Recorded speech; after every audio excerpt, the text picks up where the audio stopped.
Turkish sentences with English translation. Haklıyım, değil mi? Haklıyım, değil mi? I am right, aren't I?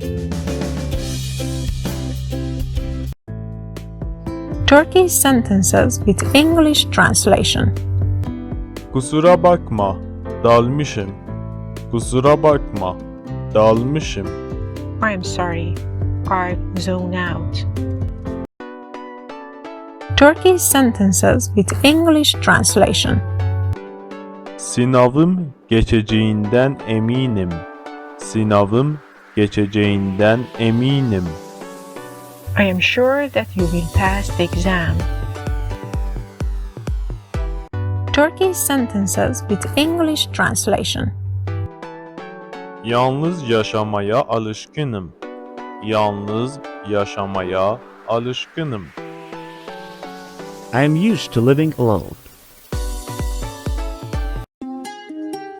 Turkish sentences with English translation. Fikrimi soracak olursan, fikrimi soracak olursan,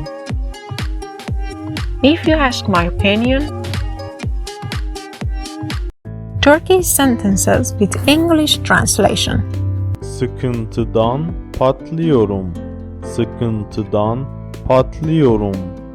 I'm bored out of my mind. Important Turkish adjectives. Sikici.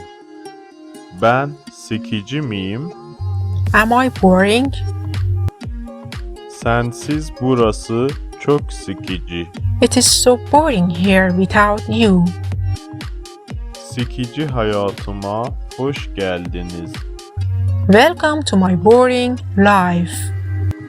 Sen sıkıcısın. You are boring. Turkish sentences with English translation.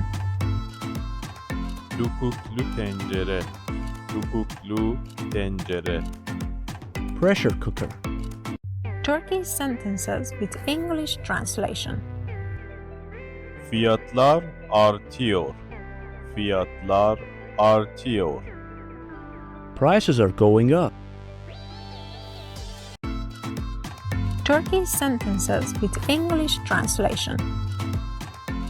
Sorun çözüldü. Sorun çözüldü. Problem solved.